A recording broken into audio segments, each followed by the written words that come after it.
How's your weekend, Joseph? Good, good. Just trying to stay with. Oh, we're good to go? Well, I just let me check YouTube. Let me check my YouTube. Make sure it's on there. Oh, I see it. Yeah, it's up. Let me check YouTube.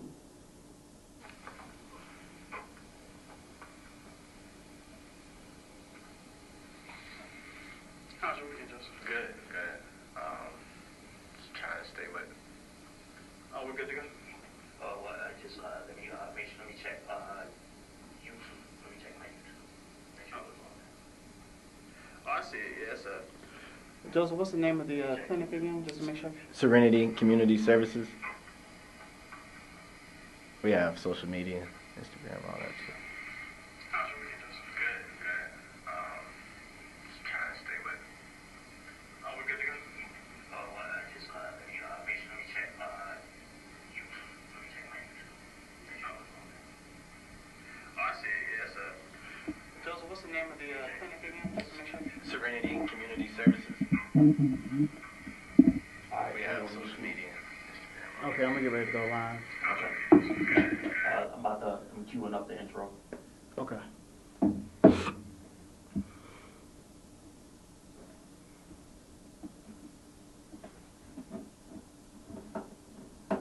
Alright, intro's playing.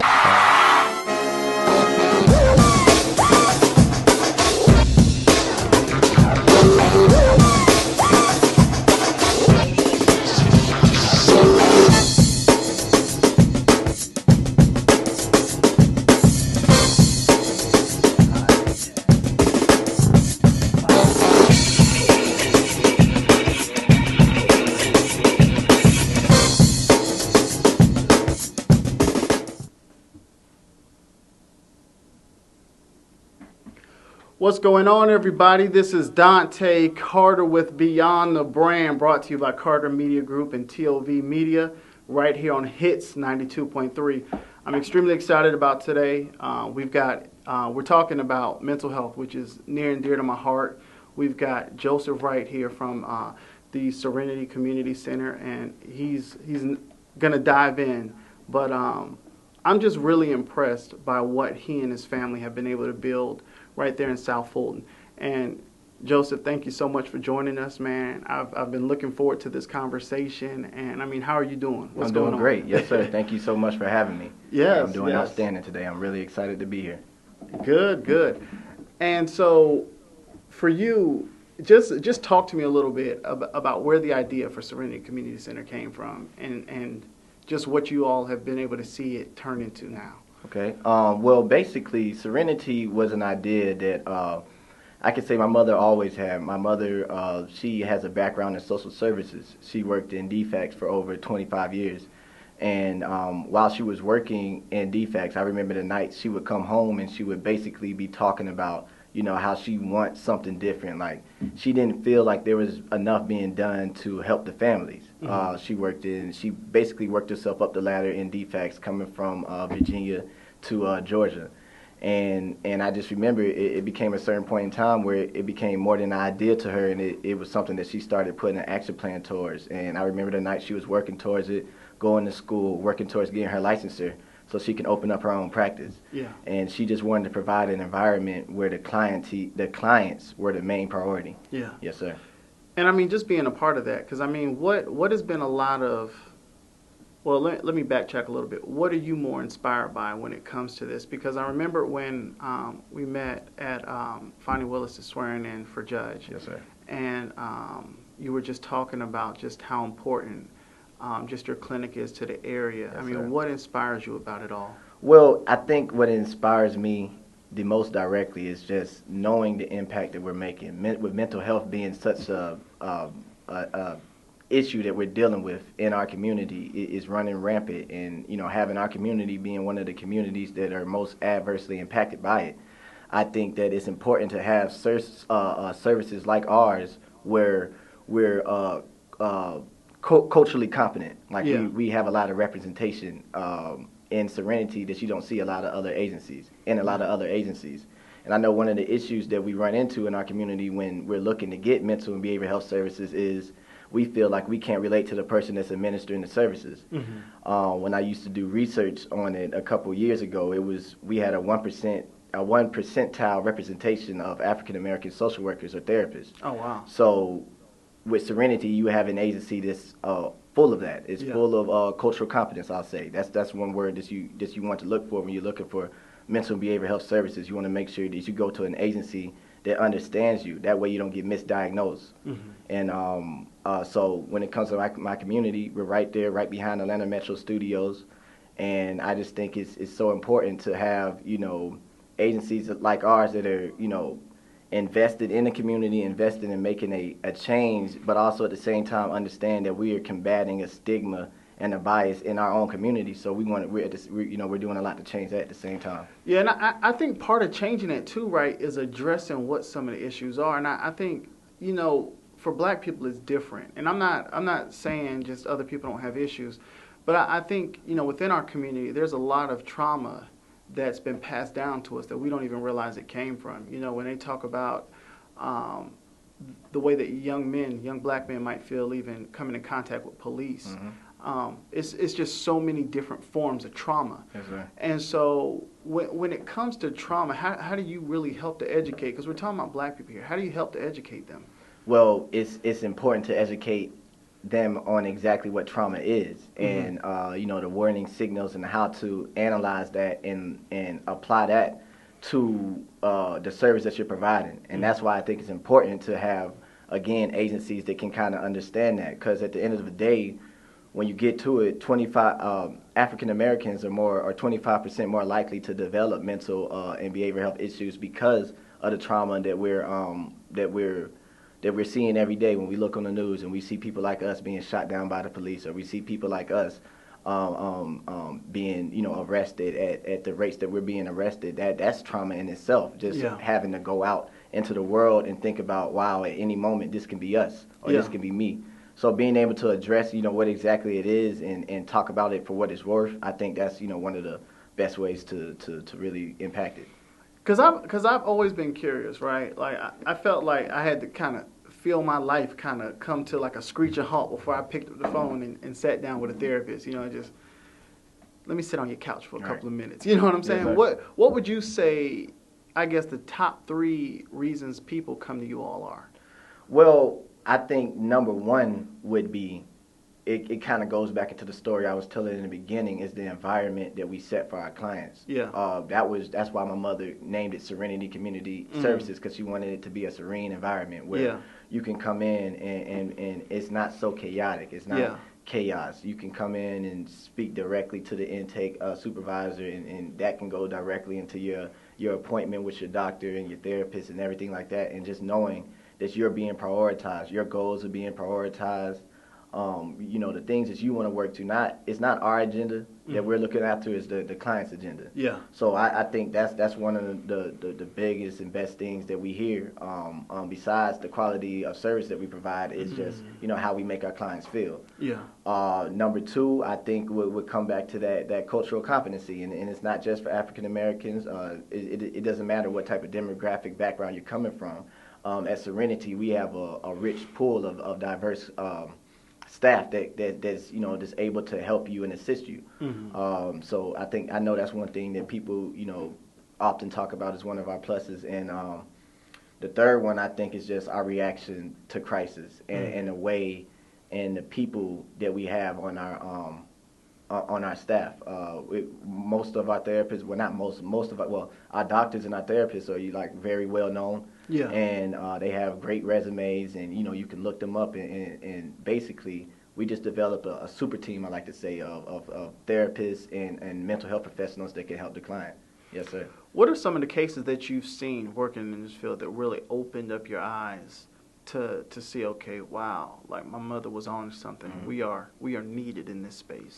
Well, I see it a lot every day, given just the type of work I do outside. Well, not outside, but up under the parameters of what I do. I also work, with different community organizations like Next Level Boys Academy, for example. So when you go and you see some of the behavioral issues that stem directly from trauma that they have in their lives, like a girl, she'll be sitting in tribunal, and you'll wonder, like, why is she just acting out so much? Well, it's because she's been hearing for the last 3 months that her mother's dying. So when for the last 3 months that her mother's dying, and she's just in a type of space where I remember I had a client tell me that, she was in a space where she just was in this mentality where nothing matters. So if when you're coming from my background and you're able to see that, listen to those stories, and tie that into the behavior, and then make it all connect and try to holistically approach them. I think it's stories like that that just let me know that we're making a difference every day. Yeah. And what has that relationship been like? Because we had Gary on our show as well. What has that relationship been like with working with the Next Level Boys Academy in terms of addressing that trauma that these kids face? It's absolutely wonderful. In fact, right now with Next Level Boys Academy, we're constructing a program specifically to have the mentoring services on one side and then have the wraparound services connected so that we can approach them from both sides of the field up under a program scope. And we've been doing that already just off a referral relationship. Like if I'm over there, or if Coach Davis is out in the community, or he's holding a session and he's like, okay, you could benefit from some services that Serenity will provide, he'll shoot them right over. And same thing vice versa for us. So if we're dealing with a client, we're like, well, you could benefit from the services that Coach Davis will provide. Yeah. Then we just do the same thing. So we just try to, Coach Davis has been my mentor for the past 10 years. So, we have that open line of communication, and we just try to keep it, What have been, from what you've seen, what have been the results like? Because you are able to touch a lot of these kids at a much younger age.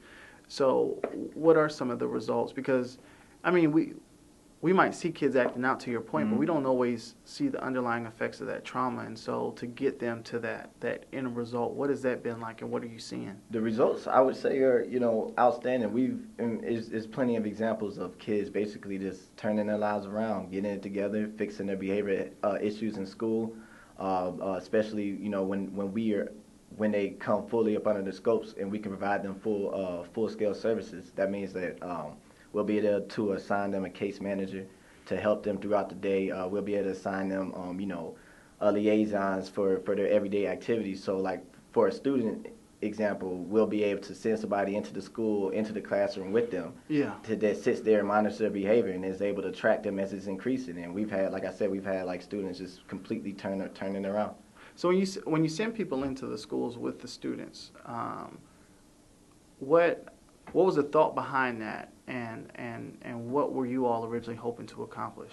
Oh, well, so when you send in, when a caseworker is sent into the school with a student, basically that's just up under the scope of what. So when you're assigned a case manager, that case manager job is to assist you in whatever way he can up under the scope of the services that you signed up for. So the thought behind it is to be able to analyze and change or impact their environment holistically. So not just because it's the same thing as the case manager will go with the client to their home. Yeah. Or the case manager might be servicing the whole family. Mm-hmm. So they need to know what's going on in the school so they can address it. So that's pretty much the thought process behind it. Awesome.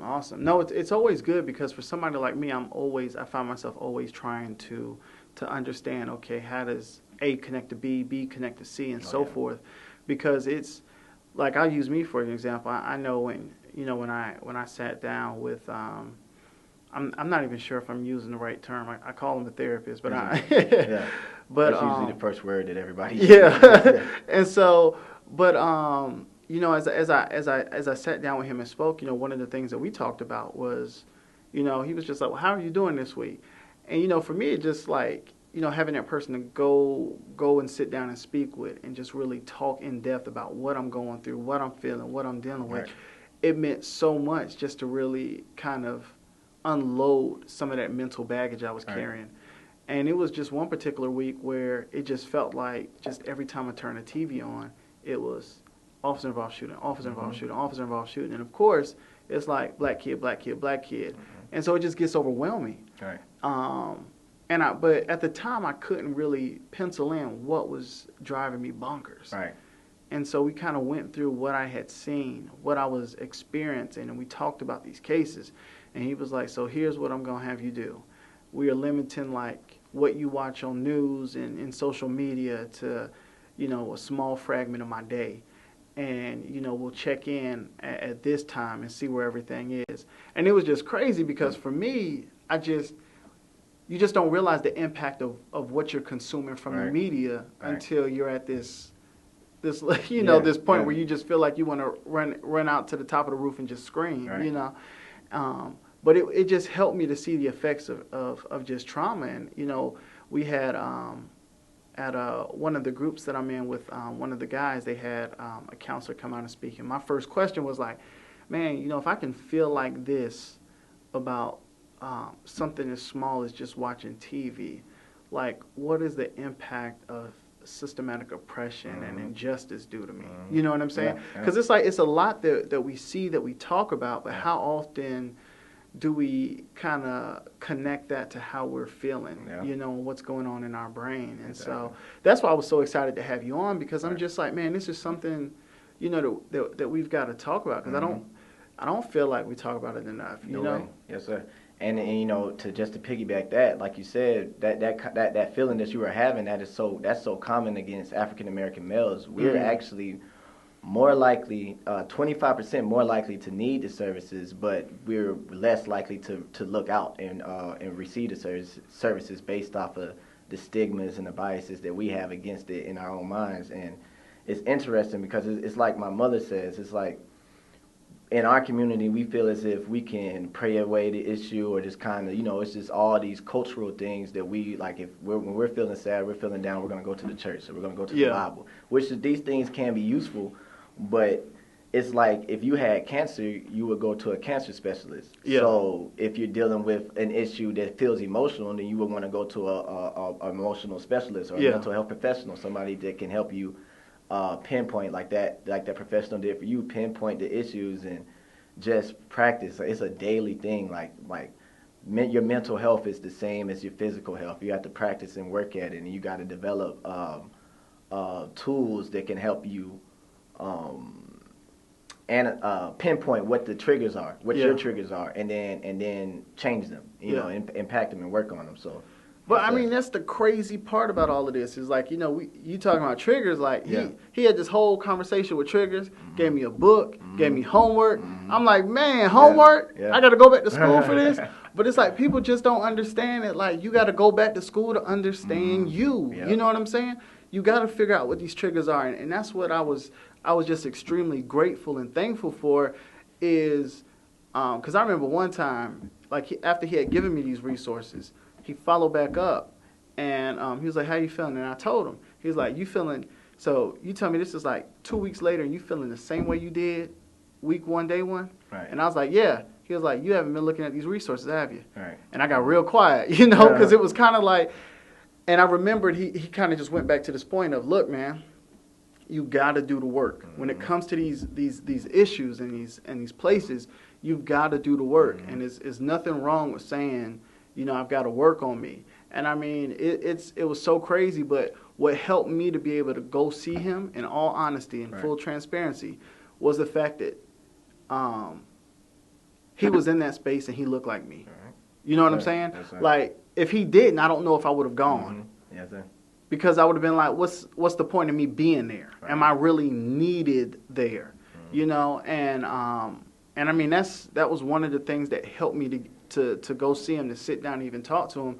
But it's just crazy how deep this stuff is, because I mean, at some point you've even got to look at things that have happened in the childhood and how they've kind of determined how you respond to certain things even now. And so, and I know you can speak to a whole lot of that. Yes, sir. No, it's plenty of theories, and there's plenty of models that you'll approach. So if you feel like somebody's that's why I say holistically. When you say holistically, or even better, is the Afrocentric perspective. And that's one thing that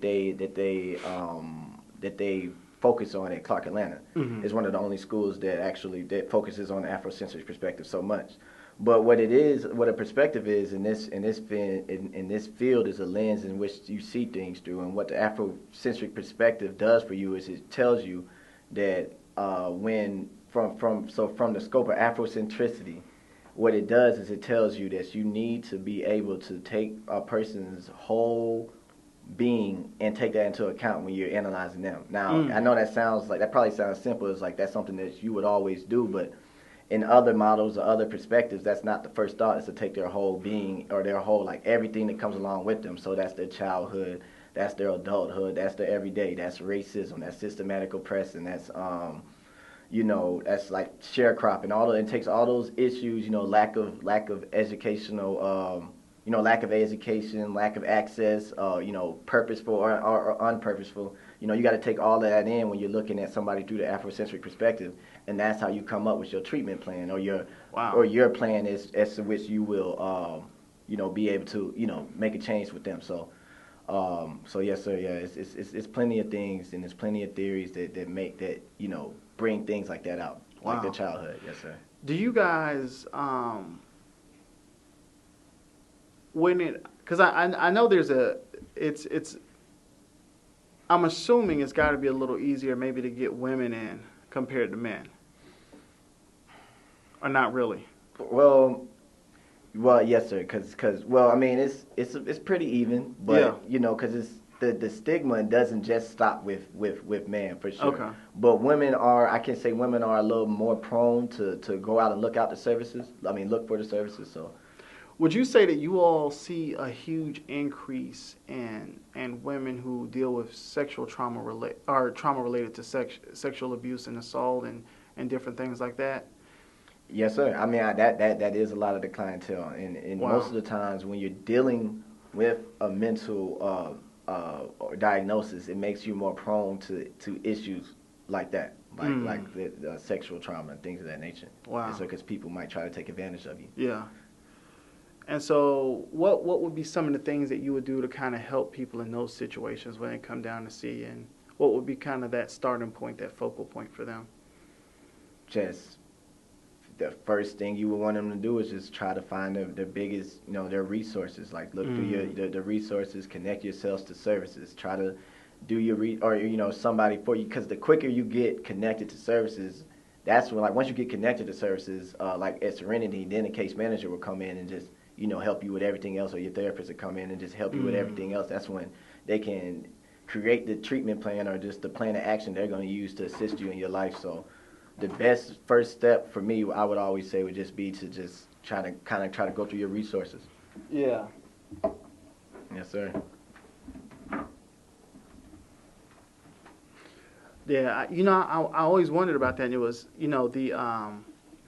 so last week we had the co-founder of the Mute R. Kelly movement in here, Wow. and she was talking about just the women who've come forward with their stories, Right. the issues that that black women face, black young girls face, and it just, I told her, because I've known her previously, and I just kind of shared with her. I said, man, in between my wife and you, I give y'all such. I'm just extremely grateful for you all because of the level of education and level of education that they've provided me from a woman's perspective, and the patience they've had doing it. Right. Because it just seems like, man, it's a lot that because it's so outside of my world that I have to be intentional about looking there to see what those issues are. And so that's why I was asking you that question, because that's what it just made me think of, because I'm like, as a man, I'm able to kind of point out these issues, but from a female perspective, you know what I'm saying? Because I mean, the reality is like, yeah, I'm black, yeah, I'm oppressed, but I still have some privilege, Yeah, and privilege. And it's just when I sit back and I see these things, I think of these things, I'm like, man, and I've just been very appreciative to that level of awareness that they've been able to provide me, because it's like, man, it takes a special person without anybody tapping them on the shoulder, to be able to see the issues outside of their world. Yeah, for sure. Yeah, I mean, when you say that, that's like you said, that's a whole different conversation, because we, like you said, we do have that male privilege, and it's. And I'm the same way. It often blows my mind when I think about it, if I'm listening to some stories, like the type of things that women have to go through on a daily, especially like when it comes to harassment or in anything of that nature, which weighs on your mental health and like that. So when you think about, just just things like that. Yes, sir. Like when you think about just everything they have to go through, and the way that these issues, so the way that mental health diagnosis might be harder to pinpoint, or because a lot of times like a child, say a little girl, she might, or a little boy might be dealing with an emotional issue, but because she's a girl, they'll just write it off as, you know, a part of her, you know, personality, or that's just her, a girl being a girl. But you know, sometimes there's real trauma that if there was a trained professional looking at that, he could say, okay, no, there's something going on in that household, or no, there's something wrong there that we need to look more into. Yeah. You know, so. You know, I've always wondered, you know, when it came to this area, because there are a lot of times where I compare my trauma to other people's trauma, and I can look and think, okay, either my trauma is not as bad as theirs, or, oh, they ain't been through nothing compared to what I've been through, on such varying degrees. And so, but I sit back and I think, like, you know, even going to sit down with, you know, the guy that I see, it's like I've never seen him address a trauma as bigger or smaller than anybody else's trauma. Like, how do you get to that place of helping people to see, look, you might feel like your trauma's bigger or smaller than someone else's, but in all reality, trauma takes on different amounts of pressure to each person. Yeah. It's all relative, and that's when it brings you back to the perspective that you look at things through. When you realize that, you know, through life, like you said, when people say that you have no idea what people have going on, that's true. And what people have going on is all relative to them. So a lot of people, like, things that some people might look at and think, okay, that's no big deal, that's going to be world ending to another person. Like, and that's why it's so different nowadays. It's like, if you have children or kids growing up, they're literally growing up in a world that we can't relate to. So, for example, a good example of it is all the research and all this coming out that's tying social media to new mental health diagnoses. That's why suicide is at the highest rate it's ever been, because there's all these outside pressures, like, coming from, like, social media outlets like Instagram. That's why right now they're talking about taking the likes away on Instagram, the number of likes. They're talking about taking that number down because it's been playing on people's mental health, and people have been killing themselves and you know, harming others, and all this type of pressure that's coming from, you know, stuff that's not even in the DSM. There's nothing in the DSM. There's nothing in the handbook for, you know, Instagram related, you know, diagnoses, but it's something that's coming up. So how do you all prepare for that? Like, what does that transition look like? Just gotta stay ahead of it. You know, you just gotta stay up, you know, just fine, and, you know, stay engaged in learning. Because at the same way with mental health professionals, we're learning every day newer and better ways to help our clients. Yeah. So it's just about that. It's just about staying aware. So, and like you said, it's about making sure to understand that trauma is relative. So even though, to me, if 5 people like my picture on Instagram, that might not, well, that might hurt. Actually, that might hurt my feelings. But, you know, but you know, it's a little different for a 5-year-old. I mean, for, you know, somebody that's coming up directly in this generation where Instagram is their Bible. And, you know, so it's, Yes, sir. Wow, they a little loud.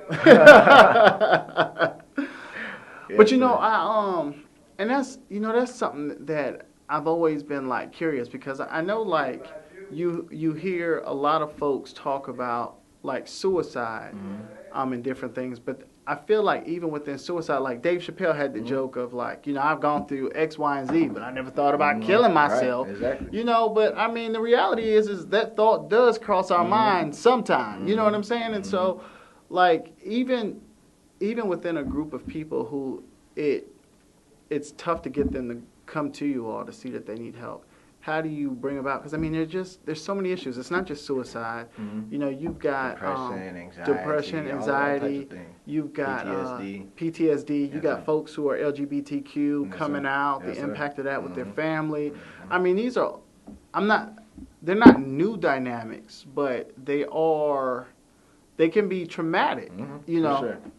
So, I mean, how much of that do y'all see? Would you say y'all see? I would say a lot. There's a tremendous amount, and when you say that it creates trauma, you're exactly right. That's a lot of times a person they might think that the child coming out would be something that you can deal with internally, but a lot of times you got to go and sit down and see a counselor about that, a family session, and just deal with it, get everything out on the table. Maybe this is why the feelings of resentment. A child might, I feel like my dad hasn't liked me ever since I decided to tell her that, or you have the child who is just hiding it. Yeah. You know what I mean? And that is a tremendous weight on your mental health when you're hiding something like that. So,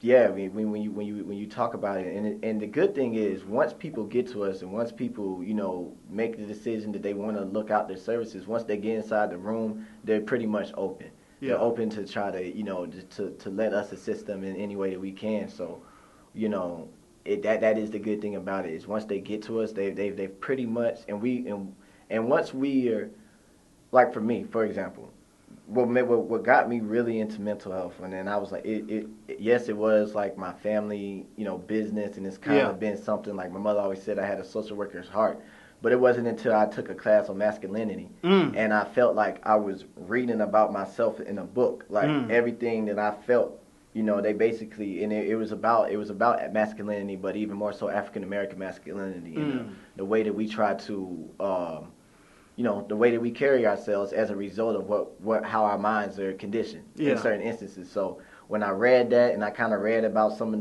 some of my characteristics, I was like, wow, there's really something to this. And when you have the ability to be able to pinpoint that and be like, okay, look, like so now if I'm working with the youth and I'm saying, look, bro, like, I see what you're saying, but it's not that serious. You don't have to you don't have to try so hard to prove that you're the biggest and baddest. Then he can and I can kind of like tap into that. Then he can relate to me a little more, and it's easier to change his behavior. Wow. Yes, sir. When you were reading about yourself, what were you hearing about yourself? Just a lot of the traits that I thought was important growing up, like. Like how many women can I conquer? You know what I mean? Just things of that nature. It's like that was one of the parts. Like the insecurities, how wanting to do things like that is an answer to your own insecurities. Just trying to deal with stuff inside yourself. So you're looking for validation from the outside. When it's just stuff you gotta really deal with on yourself. So when I had to like really sit back and look myself in the mirror and like at the end of the day, you got to be okay with you. Yeah. So it's just stuff like that, just how, stuff when they tell you like the attitude is, when I walk around like I'm the biggest and baddest, I'm the baddest. That comes from, what I'm programming my mind with every day, the music I'm listening to, what I'm ingesting through the TV screen, what I'm watching all the time, So, just pretty much stuff like that, and how per typical and why. So when you look at that, it's like, okay, but isn't most African American boys ingesting hip hop and watching the same kind of music? And it's a program behind that, and it's called social conditioning. Yeah. So it's just like literally we're having our brains programmed so that we don't operate it to our full capacity. Wow. Not saying that it's solely hip hop's fault, but it's solely the media, but it's research out there that shows that has a lot to do with it. Yes, sir. Wow. So when you sit down and you're speaking to some of these younger kids, right? When you've got an opportunity to speak to them, how much does the hip hop and the media element come into play, and what's the encouragement after you educate them on that? I just try to always think relative. I'm 26 now, so I just always try to think. And to 26 nowadays, when I'm in these classrooms and these, I feel like a dinosaur. You know what I mean? It's like, but it's so the whole thing that I'm trying to do is just let them know that there is a program. Just trying to relay that information to them in a way that they receive it. Because I remember back when I was coming up, if somebody tried to tell me like, yo, that music you listen to is not good for you, it's like, like, well, you can't tell me nothing about Lil Wayne. Yeah. Now it's NBA Youngboy and NLE Chopper and all these cats. But, it's basically just letting them know what's going on, just being as completely real with them as I can. You know, giving them the facts, letting them know, you know, this is going on. It's okay to ingest this. It's okay to listen to. I'm not telling you to stop. I'm not telling you. I'm just telling you to think a little more. Like, think a little harder, you know, about yourself. And think about it. If they were doing everything they rapped about, people used to say this to me all the time, but if they were doing everything they rapped about, then they wouldn't be on TV talking about it. No. You know what I mean? You can't literally, and it comes up all the time, but you cannot model your life after these rap stars. It's not realistic. And, you know, so yeah, it's just basically trying to push those points, and then but at the same time tell them it's still okay because it is part of our culture. Yeah. So. Yeah, when you were talking about they could be talking about all this stuff and rapping about it, I was thinking of what's his name right now, sitting there ratting on everybody. Oh, 6ix9ine. Exactly. I keep telling folks, I was like, man, like you know, it's so crazy. When I went on a field trip when I was in, I think it was the 5th grade, and we went to the juvenile center in Orlando, Florida, right there in Orange County, and I was frustrated with I guess it was the correctional officer, because, like, you know, my teacher was telling her I came from a single parent household and whatnot, and she just, you know, only black kid in the class, she got me coming to the front of the class, and she want me to touch the bars and stuff, and I'm, you know, I'm getting all frustrated and stuff, but I was telling a friend of mine, I was like, man, if you've ever seen one of them cells, because the conversation we had over the weekend was, it was, do you think he's right for snitching? Yeah. Like, and folks were like, nah, he shouldn't be snitching. He was doing all this stuff. He got caught. You did the crime. You do the time. My thing is, all of that is nice until you see them bars. Yeah, I believe. And if you spend 5 hours, like I said, we was only there for maybe 2 hours walking through the facility. Right. I looked in that little room. I said, I ain't never coming here. Yeah. Period. Yeah. So I can only imagine spending time in that cell. And then coming from the lifestyle that he's living with all the money and everything at his disposal, and then you in somebody's cell, you know, of course not. I'm telling too. Right. Oh yeah. For sure. And then all the you know, the details about the story, yeah, for sure. With all that type of stuff in play, for sure. I'm telling. Yeah. What's that picture? The little boy, he's like pointing. Yeah. Get me out of this. Who did it? Yeah. Yeah. I mean, it's. I mean, I look in those cells and people talk about the type of violence in prison.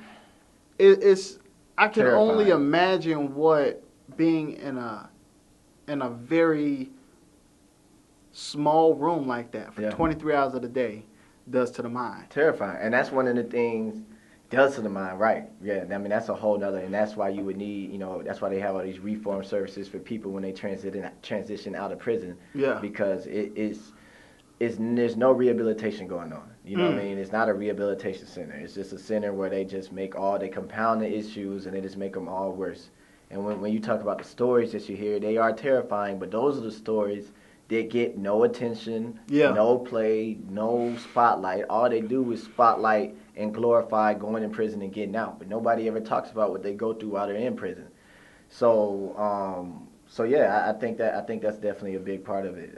Is just, you know, basically people probably need to talk more about what's going on inside of the prisons, because it's, you know, it's horror stories, and it ties back into what we were saying before with that agenda. Because if you think about it, Tekashi 6ix9ine's rise to fame was on gang culture. Yeah, it was on gang culture. It was on him promoting the set of bloods that he was promoting the whole time, and that is what caused, what people from the outside looking in would say, that is what caused those people to pinpoint on Tekashi, and that's what caused the labels to get behind him and try to elevate his reach, is because it's all he talked about. Yeah. You know, so what I'm saying is, yeah, it all ties back into that into that agenda, and the fact that it was all fake. He was never actually a gang member, and he was just, you know, they just let him in. Basically, they just pulled him in to make the gang more popular. Yeah. You know, so how does it? Yeah.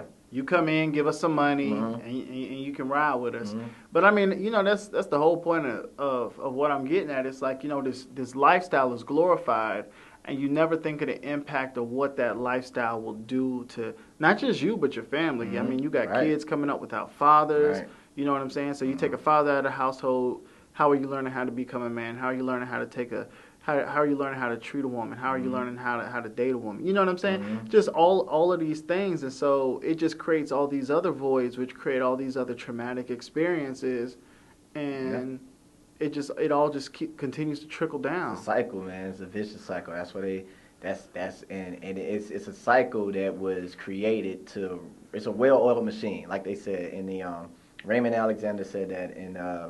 When they see us. Yeah. So it's a well-oiled machine, and it's basically, it's running on full cylinders. Like you said, when you have the father figure in the household missing, then it creates all the trauma inside the family, and then then you have the kids that are being raised in that traumatic environment, chaotic environment. It just breeds these same behaviors over and over again. Yeah. Going back to that story I was telling you about with the daughter who was saying for the 3 weeks, the reason that she got, in the situation that she was in with the law is because it was a 3 months hiatus where she was hearing every week that her mom was about to die.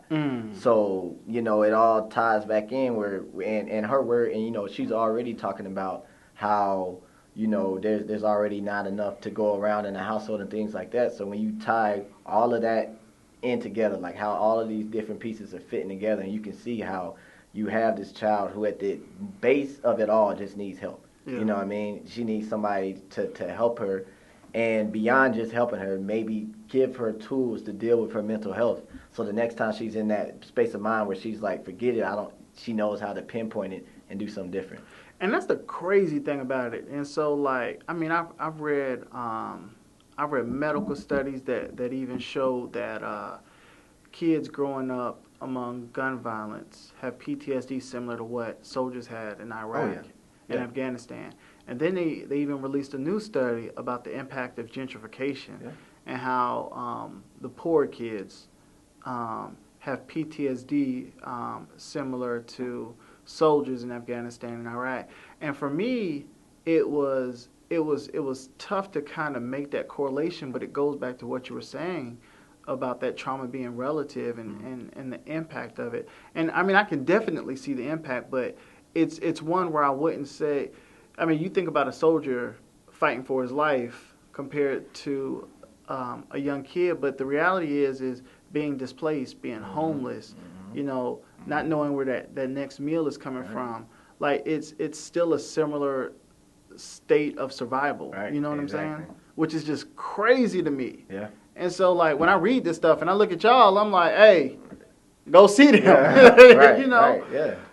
And that's exactly what it is. That's what I was saying when I was saying African Americans are also 25% was the favorite number in this article, but are also 25% more likely to develop mental and behavioral health issues because of the trauma that they experience, especially when they're dealing with when they grew up in violent conditions, which in a lot of our poor and disenfranchised neighborhoods, that's something that's going to run rampant in those neighborhoods, which is not, is not any fault, but those are just kind of the conditions that were created through systematic oppression, sharecropping, disenfranchisement, all the things that we've dealt with historically have bred the perfect breeding ground for these issues to just continue and keep cycling. And so that's why again it's important to have agencies that are culturally competent enough to know how to take those issues into account when they're diagnosed as youth. Rather than, that's why you have the issues when people is like they stop trusting mental and behavioral health services because the whole scandals came out around the ADD and the Adderall, and they were just prescribing kids with ADD if they felt like they had a behavior issues. Well, that won't happen in an agency that's culturally competent enough to see that that's not ADD. That's just a kid who's acting out. That's just a kid who's displaying this behavior as a reaction to something. So yeah. So question: how do you think that these other folks get it confused? Right? Yeah, I guess that's the real question. Because there are some kids where I see where you can tell it's not ADD. You can tell it's a form of acting out. When you hear about the things that's going on at home, you say, okay, yeah, that's why he's acting like that, because of home. But when it comes to some of these other, I guess, medical professionals, why do you think there can be so much of that disconnect in terms of the misdiagnosis? Let's see, the best way I can say it just is maybe laziness. Because it just takes a little bit more. It's just you doing your job a little bit harder to take the time to analyze this child's background, to look at it and say, okay, if you take into account everything this child has going on, it's obvious, or it's even predictable to his behavior is predictable to the environment that he's set in. You know what I mean? When you can have somebody, but it's much easier to say ADD, ADHD, here's your prescription, take it, turn him into a zombie. You know what I mean? Now he's a shell of himself, and the issue's fixed for now because you're the school. I mean, I'm not talking down to anybody, but the issue's fixed for now because you did your job and the child's behavior is fixed, but you didn't help the child. You just pacified him until the next situation arises. So it's just stuff like that, man. And then you got to say racism, man. You got to say systematic racism. You got to say oppression being one of the issues. If you think about it, just last year there was a documentary and research that came out about outside of mental health professionals, just health professionals, just doctors, literally believing that African Americans had a higher pain tolerance than them not taking the time to give African Americans or minority groups the proper health care. Wow. Just out of bias, right? Just out of hate. So there's plenty of that still runs around. I don't want to say that's the only issue. A lot of times maybe it's not as deep as that, but that issue is there. Maybe it's just laziness, but you want to treat your family member like that. So that's why, again, at Serenity, the goal is to treat your family member as you would want them to be treated. You know. So. Wow, man. Hey, brother, I appreciate you for stopping through, for coming over, coming down here, because, like I said, man, this is an issue that, hands down, I see often, and I'm not even a medical professional. I just know from going to get help myself. Yeah, right. And looking at different folks that, man, y'all got some trauma too. Right. And it's crazy. But yeah, man, I just appreciate you coming down. I appreciate the time that you spent here and really breaking these issues down and helping us to see the need for getting treatment. But I want you to let folks know where they can find you, how to hit you up, how to reach out to Serenity Community Services. Yes, sir. Thank you so much, man. Thank you again for the opportunity. Yeah. You can follow us on Instagram at Serenity Com Services. That's Serenity, COMSVCS. Facebook, Serenity Community Services. Facebook, Twitter, Serenity Com Services. So it's the same thing on pretty much all major platforms.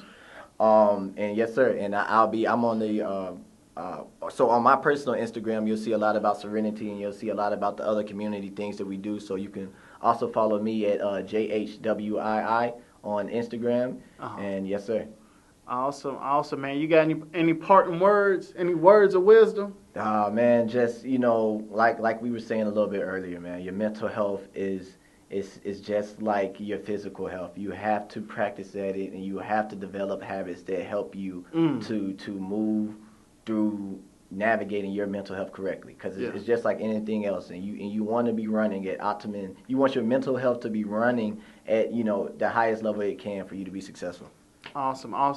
Well, hey, thank you for joining us again, you all. I'm Dontaye Carter right here on Hits 92. Well, I'm sorry, Beyond the Brand, sponsored by TLV Media and Carter Media Group right here on Hits 92.3. Thanks, y'all, for tuning in. Peace.